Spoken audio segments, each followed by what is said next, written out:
Ne permets pas à tes ennemis de décider à ta place.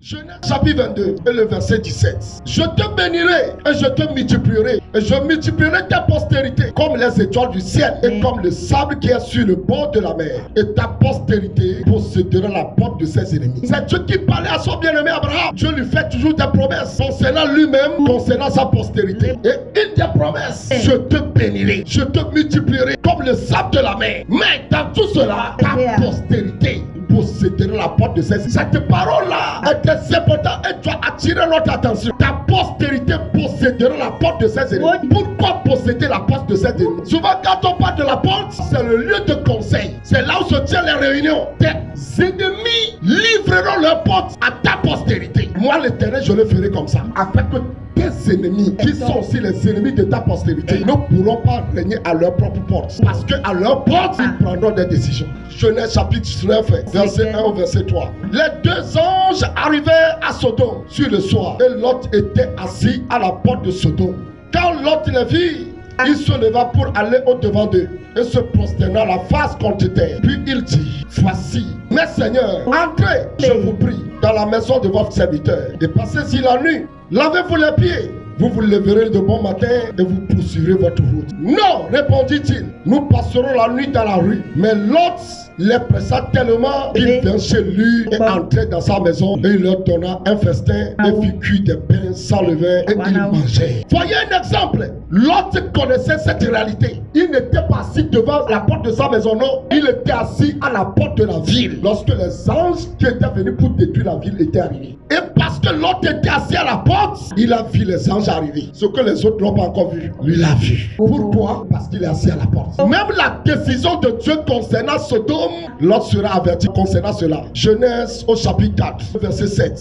Certainement, si tu agis bien, tu relèveras ton visage. Et si tu agis mal, le péché se couche à la porte et ses désirs se portent vers toi. Mais toi, domine sur lui. Praise God. Tu posséderas la porte de tes ennemis. Nous lèverons la tête. Dans nos familles, nous lèverons la tête. Dans nos quartiers, nous lèverons la tête. Dans cette nation, nous lèverons la tête. Dans cette génération, nous lèverons la tête. Au nom de Jésus. Dieu aime chacun de nous. Il veut nous voir réussir. Il veut nous voir lever la tête. Il ne veut pas que notre vie soit dans la honte. Mais il veut voir ça toi dans nos vies. Mais les ennemis n'ont pas le même souhait. Pour Caïn ici, son ennemi c'est son péché. C'est le péché. Le péché a des désirs contre toi. C'est Dieu qui l'avertissait. C'est un avertissement. Le Seigneur t'avertissera. Je dis le Seigneur t'avertissera. Il te donnera la révélation. Tu connaîtras qui est ton ennemi. Il te montrera ce qui est ton ennemi. Et tu posséderas leur porte. Dans le nom puissant de Jésus. Pendant que Dieu était en train d'avertir Caïn, parce qu'il voit devant lui ce que peut-être Caïn lui-même ne voyait pas, Dieu lui voyait. Et parce que Dieu aime Caïn, il lui dit, certainement si tu agis bien, tu lèveras la tête. Mais n'oublie pas, si tu agis mal, le péché est couché à la porte. Et ses désirs sont tournés contre toi. Mais toi, domine-les. À la place du péché, nous pourrons mettre tous nos ennemis là-bas. Donc n'oublie pas, l'ennemi se couche à la porte. Ou les ennemis se couchent à la porte. Et leurs désirs sont tournés vers toi, contre toi. Mais toi, domine-les. Où est couché le péché? Tu as bien dit à la porte.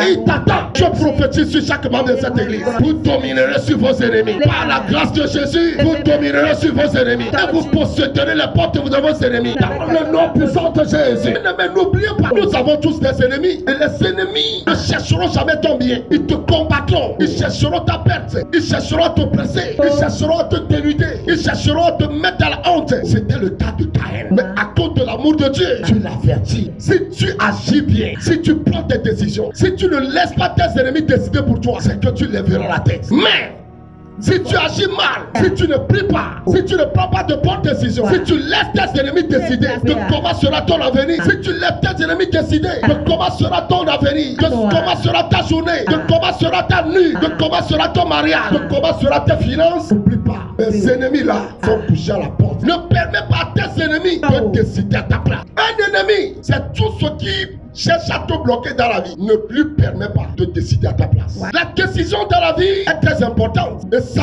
nous ne devons pas donner l'occasion à nos ennemis de décider pour nous. Car si ton ennemi décide pour toi, il te fera souffrir. Il fera des décisions qui vont t'enlever tes privilèges. Le malheur pour beaucoup de personnes sur la terre, c'est que leurs ennemis sont leurs conseils. Comment est-ce que ton ennemi perd ton conseil? Et beaucoup le font sans le savoir même, parce que l'ennemi les pousse comme ça à chercher conseil auprès de leur ennemi. Celui qui te nuit, c'est auprès de lui que tu t'en vas chercher conseil. C'est à lui tu dis tout concernant ta vie. Beaucoup le font parce qu'ils ne savent pas. Ils ne savent pas que c'est à leur ennemi pas. Parce que souvent l'ennemi se déguise à un ange de lumière. Il va placer l'ennemi là à côté de toi, tu vas penser que c'est un ami. C'est mon ami. Si tu ne veux pas qu'on soit ensemble, c'est toi mais tu vas quitter. C'est comme ça beaucoup sont bloqués dans la vie. Ils sont pour conseiller celui qui les nuit, leur ennemi. Ils sont pour conseiller celui qui est à la base de leur souffrance. Le Seigneur t'avertira. Il te donnera la révélation. Tu connaîtras qui est ton ennemi et tu posséderas leur porte. Dans le nom puissant de Jésus.